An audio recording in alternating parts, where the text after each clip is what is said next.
نحمده ونصلي على رسوله الكريم بسم الله الرحمن الرحيم ثم قست قلوبكم من بعد ذلك فهي كالحجارة أو أشد قسوة إلى آخره صدق اللہ العظیم۔ ان آیات کا گزشتہ آیات کے ساتھ تعلق اور ربط یہ ہے کہ گزشتہ آیات کے اندر اللہ تبارک و تعالی نے یہود کے اوپر جو اپنے انعامات کیے تھے، اپنی رحمتیں کی تھی، اپنی نوازشات کی تھی، ان کا بیان کیا تھا، اور ساتھ ساتھ پھر یہود نے جو نافرمانیاں کی اس کے بدلے میں ان کے اوپر جو سزا ہوئی ان کا اللہ تبارک و تعالی نے بیان فرمایا۔ تو اب اللہ تبارک و تعالی فرما رہے ہیں کہ ہونا تو یہ چاہیے تھا کہ ان کے دل نرم پڑ جاتے، لیکن ہوا اس کے برعکس کہ ان کے دل سخت ہو گئے، اور ان کے دل سخت بھی پتھر کی طرح ہو گئے، اور فرمایا او اشد قسوہ کہ پتھر سے بھی زیادہ سخت ہو گئے۔ پھر اللہ تبارک و تعالی نے ان کے دلوں کی سختی کو 3 مثالوں سے بیان فرمایا ہے کہ اللہ نے فرمایا کہ پتھروں کی ایک قسم تو ایسی بھی ہے کہ اس کے ذریعے سے نہریں جاری ہوتی ہیں، آبشاریں نکلتی ہیں، پانی بہت کثرت سے نکلتے ہیں، اللہ تبارک و تعالیٰ کی جو مخلوق ہے اس سے فائدہ اٹھاتی ہے۔ اور دوسری پتھر کی قسم ایسی ہوتی ہے کہ اس سے آبشاریں اور اس سے نہریں تو نہیں نکلتی، لیکن قطرہ قطرہ تھوڑا تھوڑا پانی ان سے نکلتا ہے۔ دوسری پتھروں کی قسم ایسی بھی ہے کہ جن سے قطرہ قطرہ آپ پہاڑی علاقوں کے اندر جائیں تو وہاں پر آپ کو یہ بات نظر آئے گی کہ پہاڑوں کے اندر سے قطرہ قطرہ پانی نکل رہا ہوتا ہے۔ اور تیسری قسم اللہ تبارک و تعالی نے پتھروں کی یہ بیان فرمائی کہ وہ اللہ کے خوف سے اوپر سے نیچے کی طرف لڑک جاتے ہیں، اللہ کے ہیبت سے، اللہ کے خوف سے۔ تو اللہ تبارک و تعالی نے فرمایا کہ تمہارے دل تو ایسے بھی نہیں ہے کہ تمہارے دلوں کے ذریعے سے اللہ تبارک و تعالی کی مخلوق کو کوئی فائدہ ہو۔ جس طریقے سے پتھر سے لوگوں کو، انسانوں کو فائدہ پہنچتا ہے کہ وہاں سے پانی پیتے ہیں، پانی سے وہ فائدہ اٹھاتے ہیں،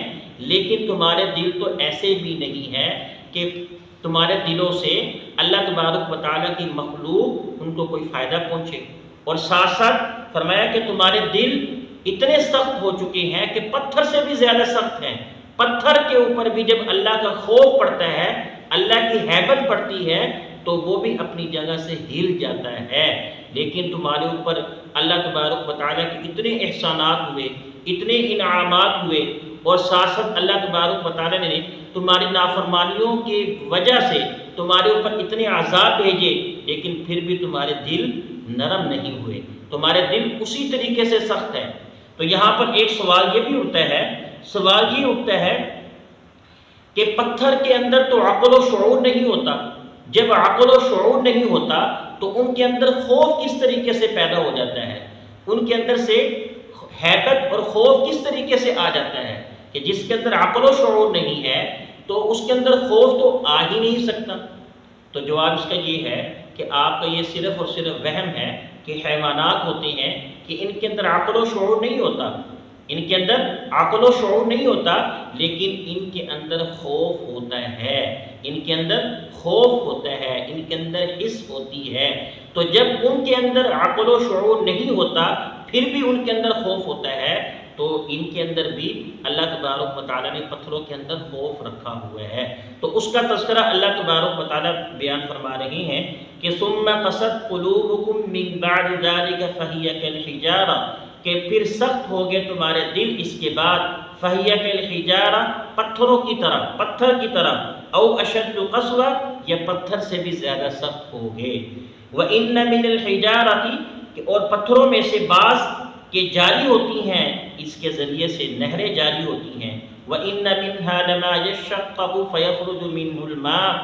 اور ان پتھروں میں سے بھی ایسے ہیں کہ جو پھٹ جاتے ہیں اور نکلتا ہے ان کے ذریعے سے پانی۔ وَإِنَّ مِنْهَا لَمَا يَهْبِطُ مِنْ خَشْيَةِ اللَّهِ اور ان پتھروں میں سے ایسے ہیں کہ جو گر پڑتے ہیں خشیت اللہ، اللہ کے خوف سے۔ وَمَا اللَّهُ بِغَافِلٍ عَمَّا تَعْمَلُونَ اور اللہ تبارک و تعالیٰ تمہارے کاموں سے بالکل بھی غافل نہیں ہے، اللہ تبارک و تعالیٰ تمہارے اعمال کو دیکھتے ہیں۔ اور پھر ساتھ اللہ تبارک و تعالیٰ نے بیان فرمایا أَفَتَطْمَعُونَ أَن يُؤْمِنُوا لَكُمْ کیا تم پھر بھی امید رکھتے ہو اس آیت کے اندر اللہ تبارک و تعالی مسلمانوں کو خطاب کر کے فرما رہی ہیں کہ پھر بھی تم توقع رکھتے ہو، امید رکھتے ہو کہ وہ تمہاری باتوں کی وجہ سے وہ ایمان لے آئیں گے، یہ یہودی لوگ ایمان لے آئیں گے؟ ایسی بات نہیں ہے۔ فرمایا کہ وَقَدْ كَانَ فَرِيقٌ مِّنْهُمْ يَسْمَعُونَ كَلَامَ اللَّهِ، ان میں سے ایک جماعت ایسی بھی ہے کہ جو اللہ کے کلام کو سنتی ہے اور سننے کے بعد ثُمَّ يُحَرِّفُونَهُ اس کے اندر تحریف کر دیتے ہیں، رد و بدل کر دیتے ہیں، اپنی بات بیچ میں ڈال دیتے ہیں، مِن بَعْدِ مَا عَقَلُوهُ وَهُمْ يَعْلَمُونَ، حالانکہ وہ سنتے بھی ہیں، سمجھتے بھی ہیں، جان بوجھ کر وہ یہ کام ایسا کرتے ہیں، تو تم کیسے توقع کر سکتے ہو کہ وہ ایمان لے آئیں؟ تو لہذا یہ ایمان کبھی بھی نہیں لائیں گے۔